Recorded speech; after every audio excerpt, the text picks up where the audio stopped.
Welcome into Phil's Tax Hacks and Other Retirement Facts with CPA and personal financial specialist, Phil Putney.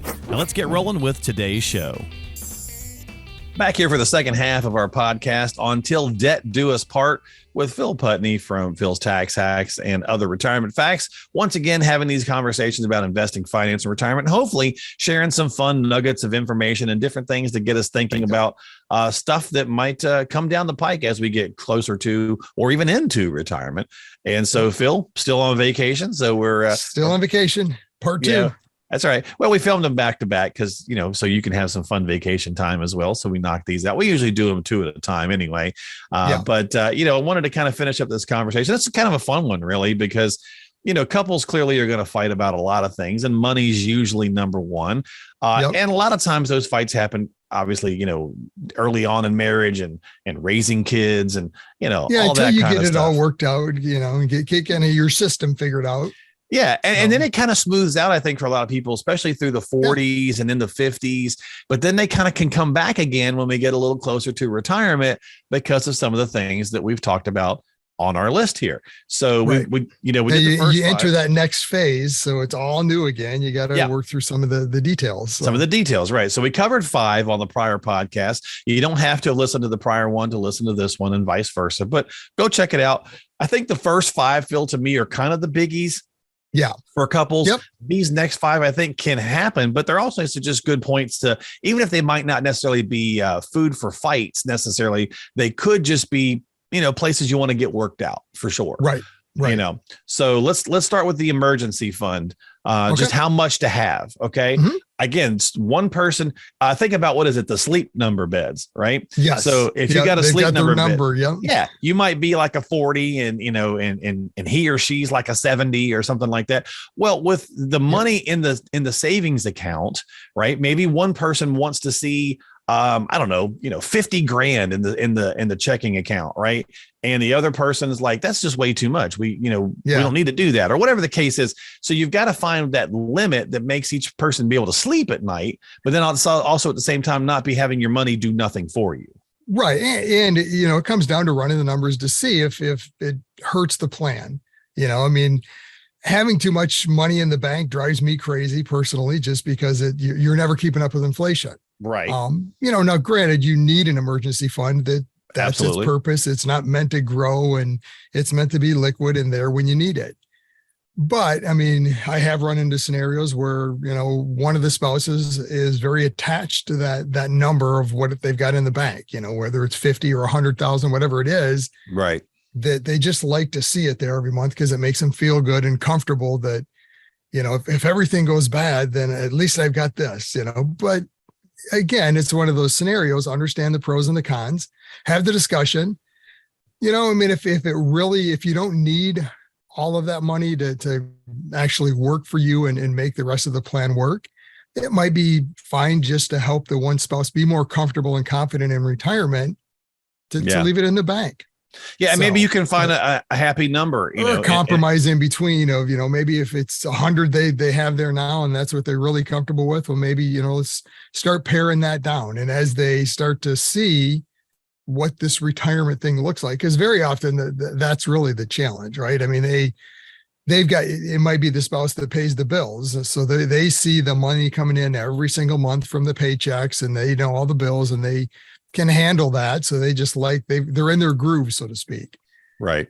So now we're in retirement. It's a totally different scenario. Where's the money coming from? They're not comfortable with where all these income streams, and am I going to have enough to pay the bills? And so that's their cushion. So you can find a compromise on that, but, also try to approach it with a little bit of, putting your money to work for you as well. So if you're the spouse that really wants to see a large number, and that large number is not doing anything other than making you feel better at night, then maybe have that compromise to both of your retirement plan and say, okay, how can we, maybe make some more money off of this or make it work for us better, Yeah.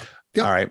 Charitable contributions. So here we're talking about, giving money away, right? So One may be very charitable minded. One may not be. Nothing Right. wrong with that, right? One may love to, maybe tithe or is maybe more involved with the church, Give to the university or the came university, from, and or they're very attached. Yeah, I mean, there's a lot of charities that can be out there and you can be involved in. But again, it comes down to having that discussion. yeah, because if the other So, person's going, hey, don't give my money away. We worked on this. This is our money, right? We're not right, giving it to we somebody save for else. this, and yeah, Right. yep, That's going to be a little bit of a source of contention. Now, more than likely, you're both not super far apart in this area, right, but it could just also be just the efficiency of how you contribute. How can we do right, this efficiently and maybe be tax efficient?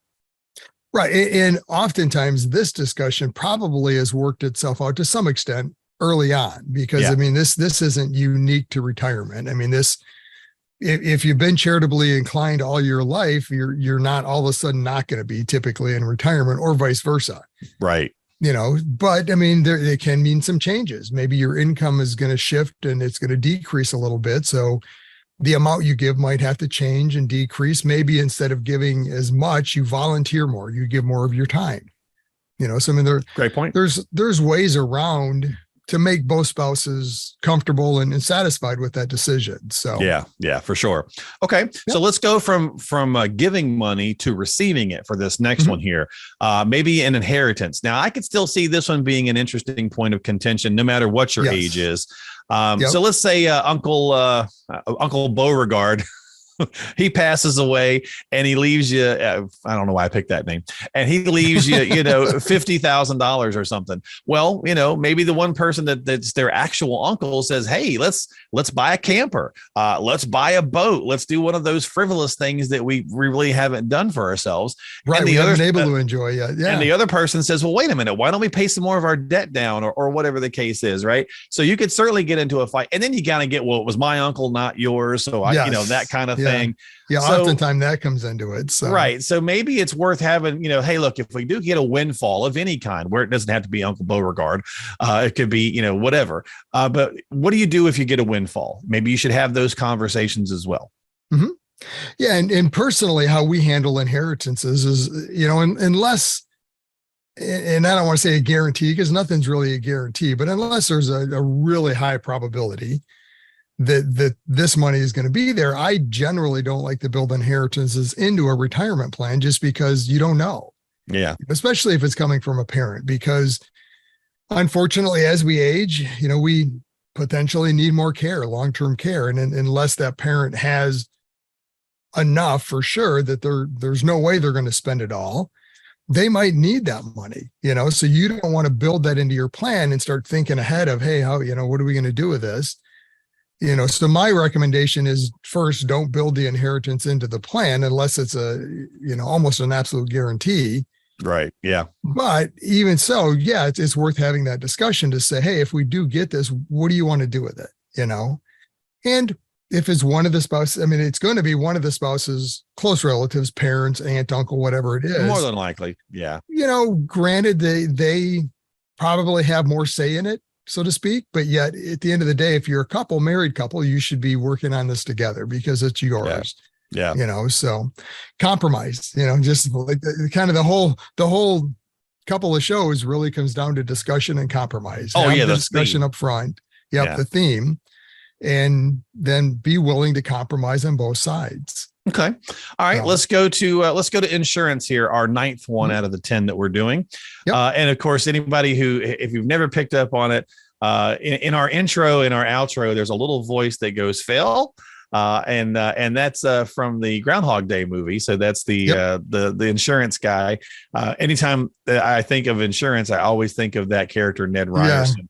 Even though clearly, insurance people, are not, that's the cliche, right? That's the cliche. Yeah. But let's talk about insurance real quick. Cause again, this is probably not a big fight or even a big point of contention, but it may just be worth having that discussion because, when we're in our 30s or 40s or whatever the case is, we got young kids, we're like, yeah, we need the insurance, blah, blah, blah. Right. Probably both agree on that.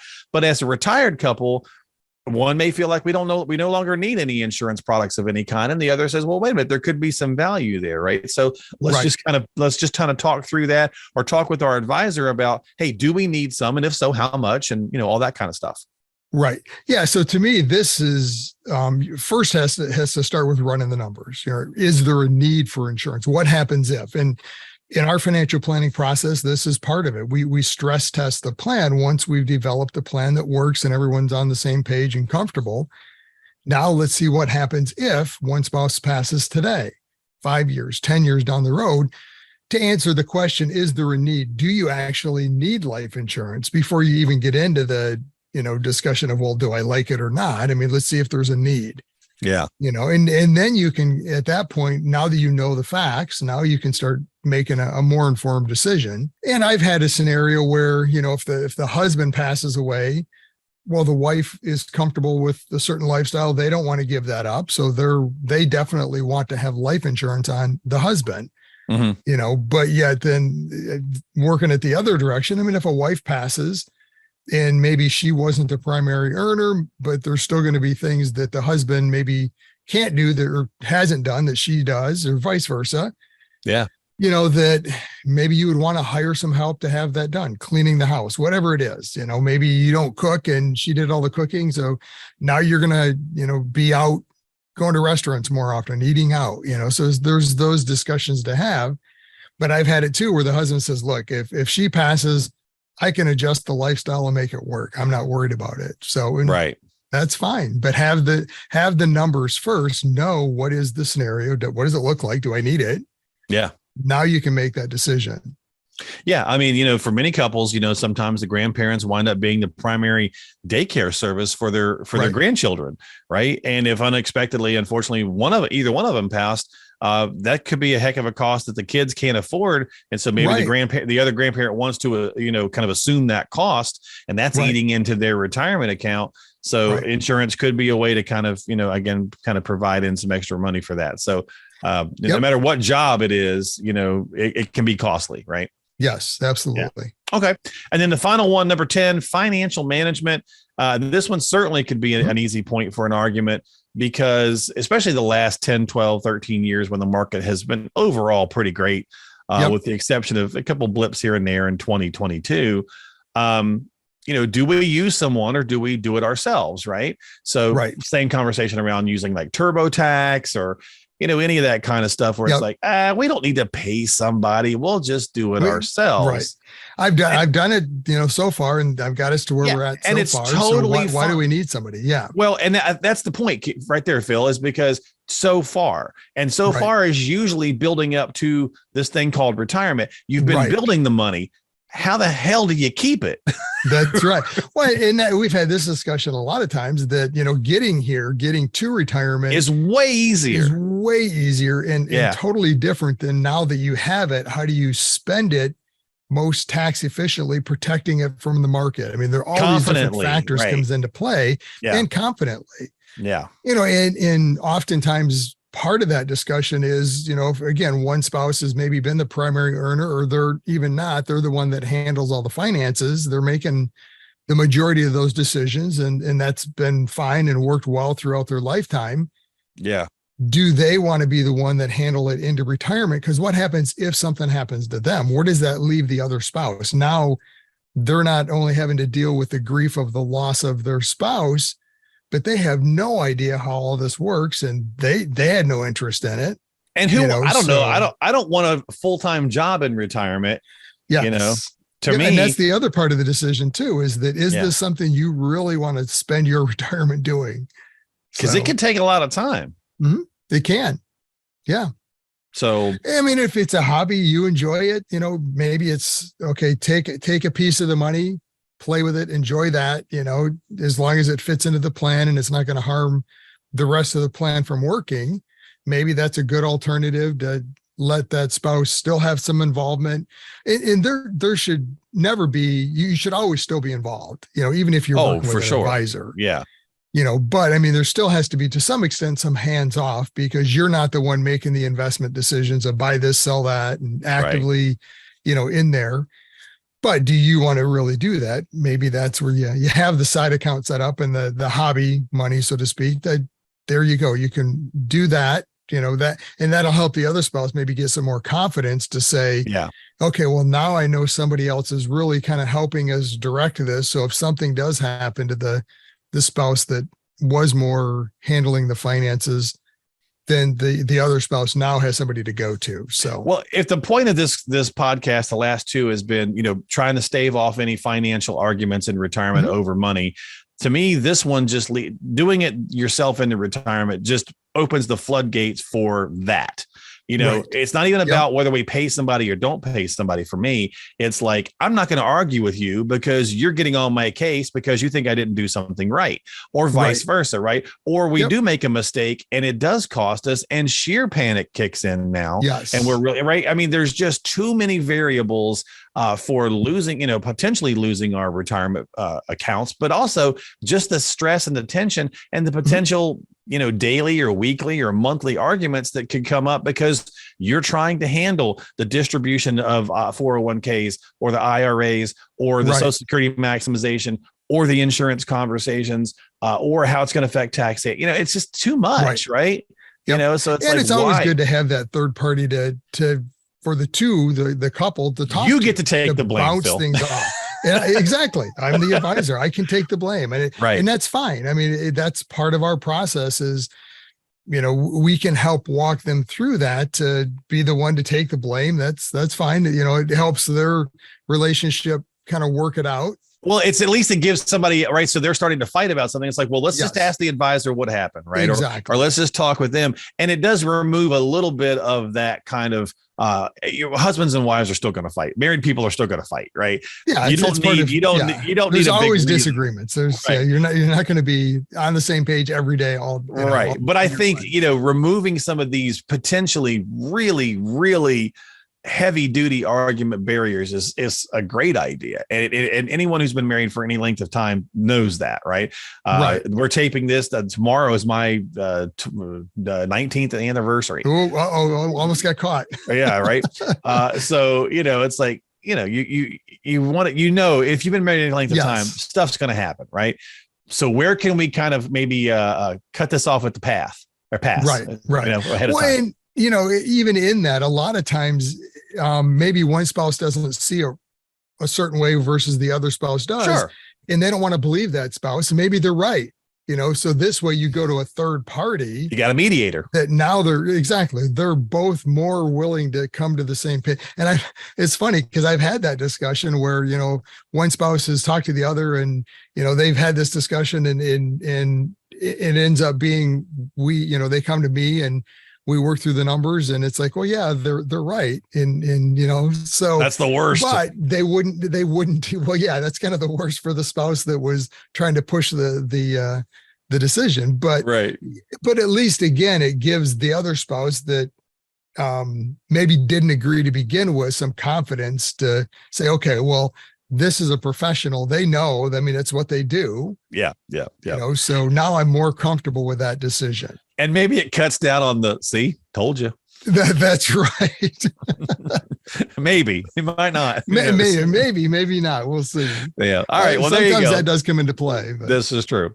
All right. Well, that's 10. So the last two podcasts, we've done 10 things 10 items where you might want to have these. Well, you really should have these conversations with your spouse, your loved one about some important points to work through. Start having these conversations together. Phil, I can't remember if it was you or someone else that I was talking to that told me a couple of weeks ago that a couple sat down in front of them and something came up and they said, oh, great. Well, now we can buy a camper, I think. And we're going to go. And the other person went, since when? Right. That's right. Yeah. I mean, I've had that come up where they start to talk about, what does retirement look like? Blindsided, right? They had no clue. Exactly. And that was one of the discussions that came up is the one, I think it was the husband said, well, I've always thought about maybe getting a camper and we can do some travel. And the wife looked over to him and said, what?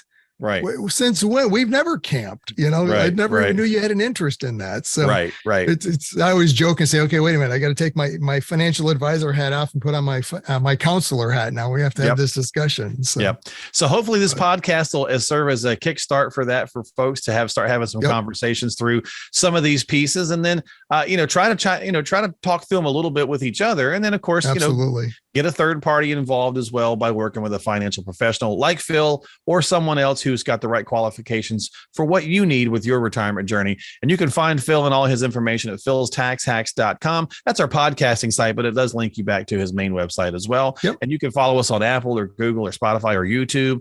Don't forget to hit that subscribe button, click the little heart button or like button or whatever it happens to be on the various different apps. And again, you can find us on Apple, Google, Spotify, YouTube, and at philstaxhacks.com. That's philstaxhacks.com. Enjoy the rest of your vacation, my friend. Will do. We'll see you next time right here on the show. Investment advisory services offered through AFS Wealth Management. The content of this program is provided for informational purposes only and is not a solicitation or recommendation of any investment strategy. Investments and/or investment strategies involve risk, including the possible loss of principal. There is no assurance that any investment strategy will achieve its objectives.